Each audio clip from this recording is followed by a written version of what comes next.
Du côté ici de login.jsx, ce que je vais faire, c'est de commencer à utiliser ici ce crochet. Donc là, pour commencer à utiliser ce crochet, on va revenir là et on va créer ici une constante qui va être égale à ça, un objet vide pour l'instant. Et on va lui dire qu'on va vouloir utiliser le crochet use input qu'on vient de créer. Donc pour commencer, on doit importer ici le crochet qu'on a créé ou alors le hook si vous préférez, use input. Et vous devez l'importer from en suivant ici le chemin 2.2. Donc il a fait l'auto-import, on va repartir 2.2. Ici c'est dans hooks, ici encore c'est use input. Voilà. Donc on l'importe ici et on lui passe ici le use input. Et là, ce use input, le crochet qu'on a créé, il atteint ici une valeur initiale. Et on dira que la valeur initiale ici, ça sera ici vide.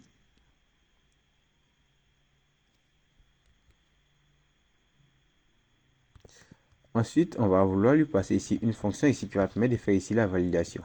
Et là, cette première ligne qu'on écrit, ça va permettre de vérifier si le mail est valide. Donc, on fait ici un value et on va vouloir utiliser ici les validations qu'on a créées dans le dossier utile. Donc, ce dossier-là. Donc, on va venir voir si on peut utiliser ici le is not empty pour nous assurer que le champ mail n'est pas vide et le champ mail est aussi valide. Donc, on peut venir faire value is not empty. Et là encore, il va faire ici l'auto-import tout simplement is not empty. Vous devez faire ici l'import ici, depuis ici le chemin. Donc, on fait is not empty ici de la value. Et aussi, on fait ici email is valid de la value. Donc, il va s'assurer que la valeur qui lui est passée en paramètre n'est pas vide et la valeur qui lui est passée en paramètre aussi est une email valide.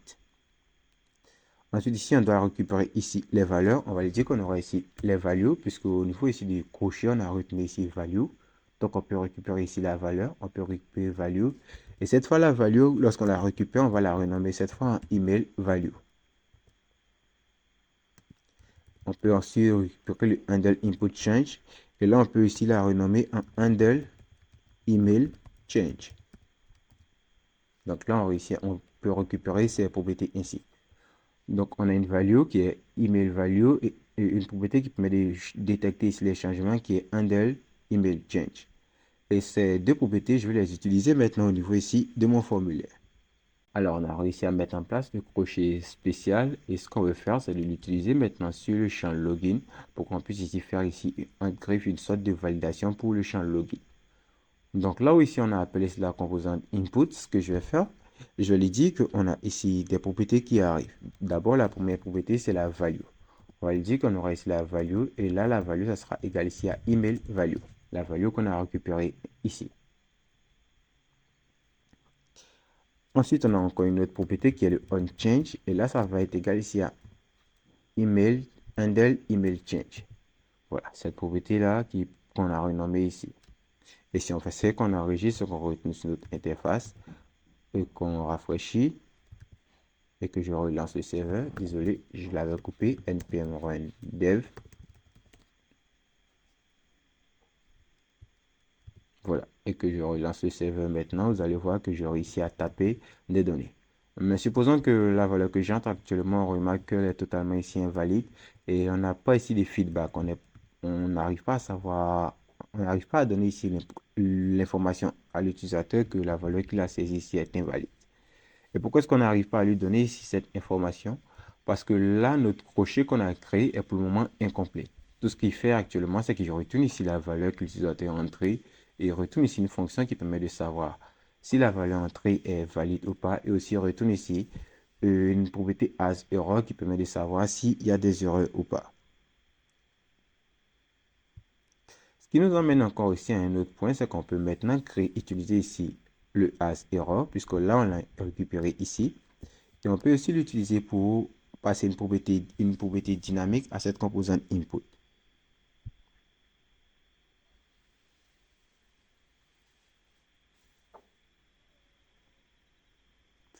Donc là, ici, on a récupéré value, on l'a renommé ainsi. Handle input change, on l'a renommé ainsi. On peut encore faire pareil aussi pour l'erreur. On peut lui dire qu'on a ici as error.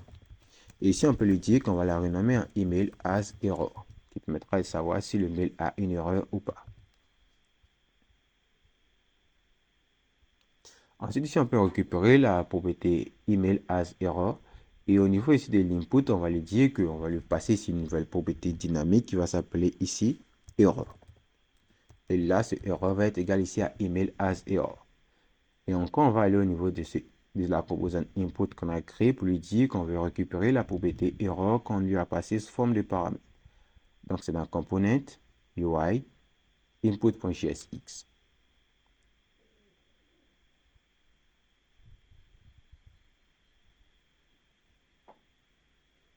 Et puisqu'on passe ici une autre propriété encore et qu'on veut continuer de récupérer ici le gros lot des propriétés, ce que je vais faire, c'est que là, je vais un peu modifier ici mon code. Je vais lui dire qu'on a une propriété spéciale qui s'appelle error qu'on va récupérer à part. Et après, maintenant, tu peux récupérer ici toutes les autres propriétés qui existaient comme avant. Ensuite, là, ce que je vais faire, c'est que là, je vais déplacer ici le input à l'intérieur de ce crochet vide, de ce fragment. Et ici, je vais lui dire de vérifier ici s'il y a une erreur. Et s'il y a une erreur, ce que je vais faire, c'est que je vais afficher ici un paragraphe spécial avec qui aura ici la classe name de control error text. Et ici, le message d'erreur, on pourra dire que ça sera par exemple la valeur saisie est incorrecte. Voilà. Donc là, ici, on peut lui dire qu'on a ici ça qui va permettre de gérer ici l'erreur. Donc si je fais ça et que j'enregistre, que je retourne sur mon application, on voit que là, j'ai ici le message, la valeur saisie est incorrecte. Et là, vous voyez que si j'entre ici un mail valide, email@gmail.com, la valeur est totalement mise à jour. Et si j'entre ici un email invalide, vous allez voir que la valeur n'est plus mise à jour. Et pourquoi est-ce qu'il fait ça? Parce que, encore une fois, notre crochet est pour le moment incomplet. On n'arrive pas à détecter correctement si le champ est correct ou pas, ou si le champ respecte la condition qu'on a passée ou pas. Donc, on va aller au niveau de notre crochet, on va regarder ce qu'on fait. On fait value is valid. On regarde si la valeur, la fonction de validation est correcte. On détecte ici le changement et ensuite on retourne tout ça. D'accord. Donc, ce que moi je vais faire, c'est que par exemple, on a fini de saisir ici le mail. Si jamais on quitte le champ, on peut le focus et qu'on clique ailleurs, je souhaite appliquer encore la validation, une autre vérification pour vérifier si le champ qu'on vient à peine de quitter est valide ou pas. Et s'il n'est pas valide, on va encore lui afficher le message d'erreur précédent.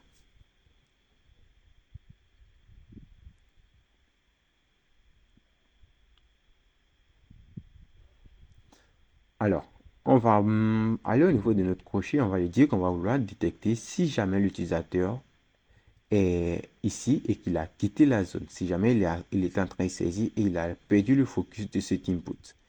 Donc, au niveau du crochet du use input qu'on a créé, on va créer ici une constante qui va nous permettre de savoir tout ça. On va l'appeler did edit et on va l'appeler set did edit. Donc, ça nous permettra de savoir s'il a perdu sur le focus de l'input actuel. Et là, ça sera use did encore une fois. Et si par défaut, on dira qu'on sera ici à false. Donc, on dira que par défaut, il a perdu ici le focus parce qu'il n'est pas par défaut dans le champ. Donc, aussitôt qu'il commence à saisir quelque chose, il est dans le champ. Alors, on peut signifier ici qu'il est en train d'éditer ici le champ. Donc là, c'est à ce niveau qu'il saisit. Et aussitôt qu'il saisit, on peut lui dire que set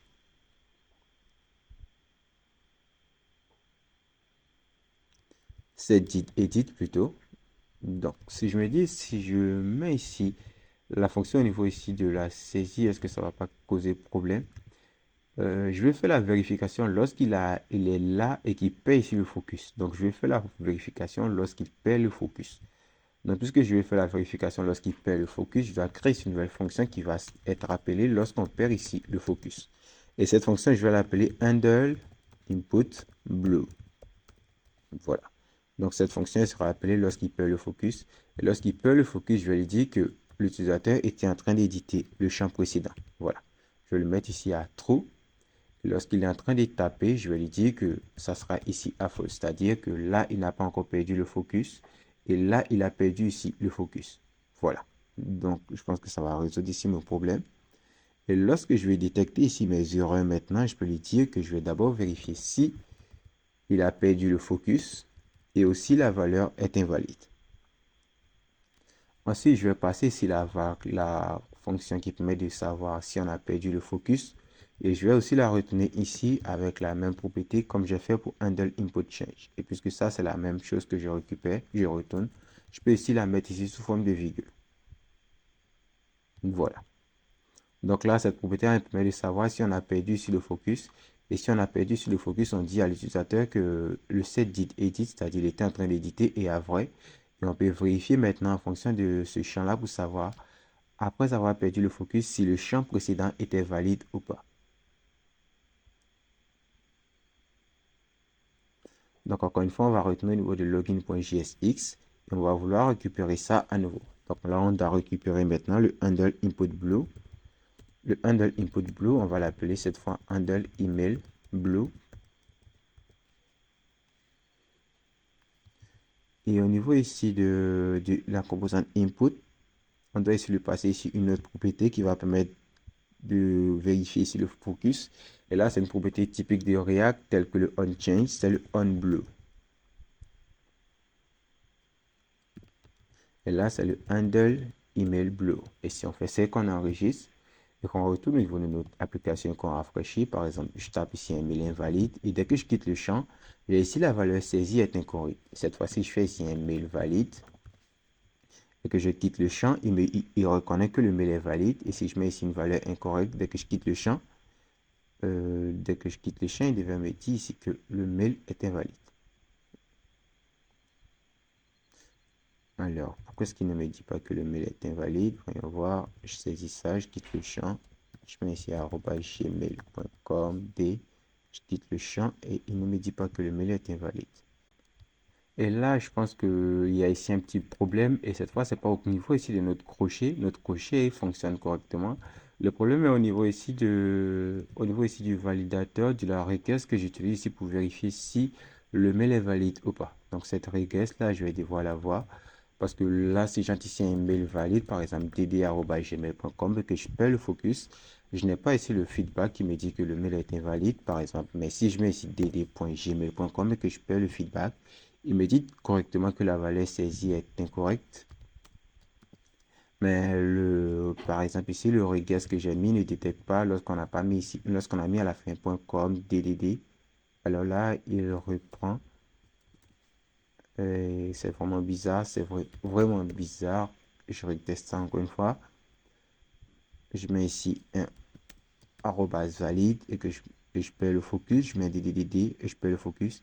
Et ici, il me dit la valeur saisie est incorrecte. Donc là, ça fonctionne, mais ça fonctionne un peu bizarrement. Je vais encore me pencher ici au niveau ici de ce regex. Parce qu'au niveau ici de ce crochet, je pense qu'on a fait les choses correctement. Donc, on récupère la valeur entrée, on la met à jour ici. On lui dit qu'on a perdu ici, le focus. Dès qu'on fait, on lui dit qu'on a le focus est par défaut perdu. Lorsqu'on modifie, qu'on quitte ici le champ, on lui dit qu'on vient à peine de perdre le focus. Et on vérifie encore si on a des erreurs ainsi. Donc, du côté du crochet, c'est bon. Je pense que l'erreur, c'est au niveau ici de ce validateur. On va voir au niveau ici de ce email is valid. De la requête que j'utilise pour valider ici le mail. Pour voir s'il y a un petit bobo quelque part.